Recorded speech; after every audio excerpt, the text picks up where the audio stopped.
Hordoftoota chaanala Kaayyoo fi Tiyoob bakka jirtanitti nageenyi keenya isin haa ga'u. Guyyaa har'aa jecha sagalee dheeraa afaan Oromoo fudhanneetu birsagatti addaan qoqqooduu kan waliin ilaallu ta'a.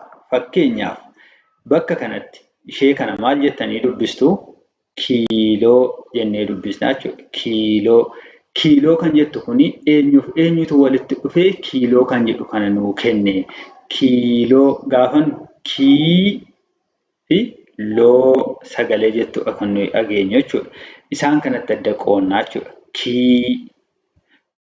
Kiiloo yoommoo kiiloo kan nuun jedhame kiiloo jenneetu walitti aansinee isaan kana barreessinaa jechuudha. Isaan kana raagaa jechoota kana isiniif hin dubbisaa.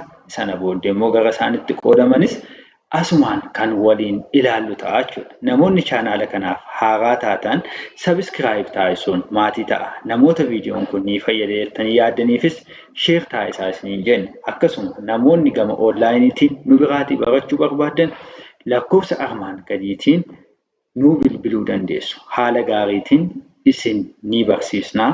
Kallattiimaan gara barnoota keenya har'aatti kan ceenu ta'a.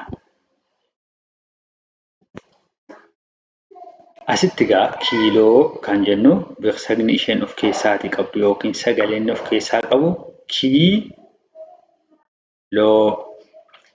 Xaafii gaafannu xaafii kanatti qoodamaa jechuudha.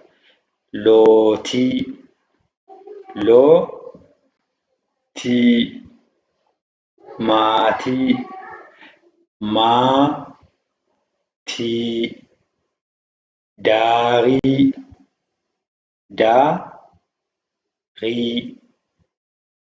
qaalii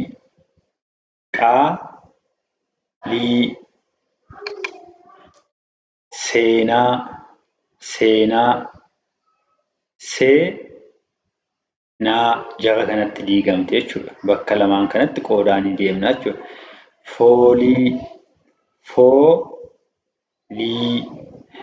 buulee buulee goolii laafaa laaqii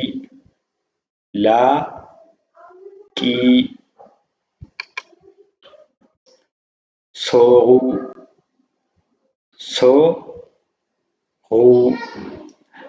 fuuloo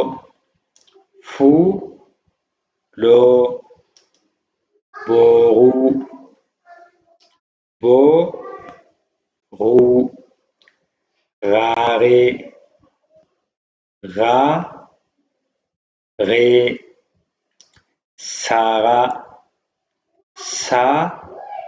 saaraa guutuu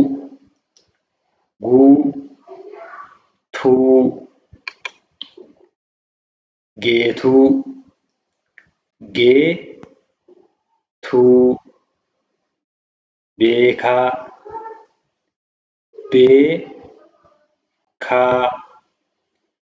lootuu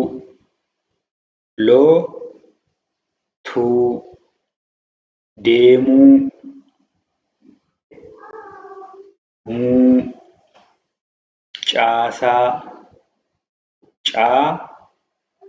caasaa muuzii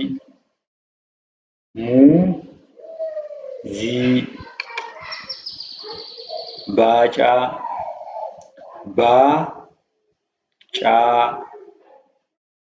buusuu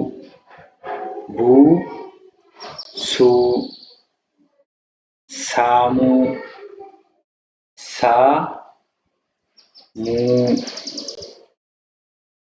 caalii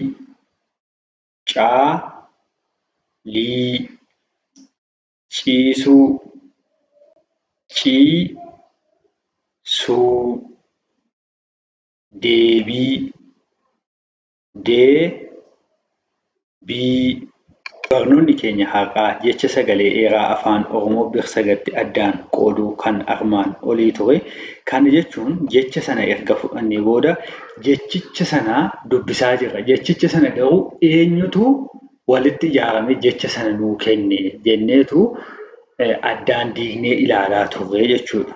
Warreen kun gaafa walitti dhufan immoo warreen nuti nuyi addaan diigne kun gaafa walitti deebi'anii jechicha nuutii kennu jechuudha. Isaan kana egaa haala gaariitiin irra deebi'uudhaan shaakalaa isiniin jenna. Birsagootatu walitti dhufee jecha nuu kennaa jechuudha. Isa kana birsagarraa jecha ijaarus jechas gara birsagaatti qooduu haala kanaan jechuudha. Jecha keenya irraatii birsagatti qoonnee jirra jechuudha. Kana dura immoo kan nuyi viidiyoo kan biraatiin ilaallee turre birsaga walitti finnee jecha uumuu ture jechuudha. Kana viidiyoo haaraatiin haga walitti deebinutti nagaan nuuf turaa isiniin jenna.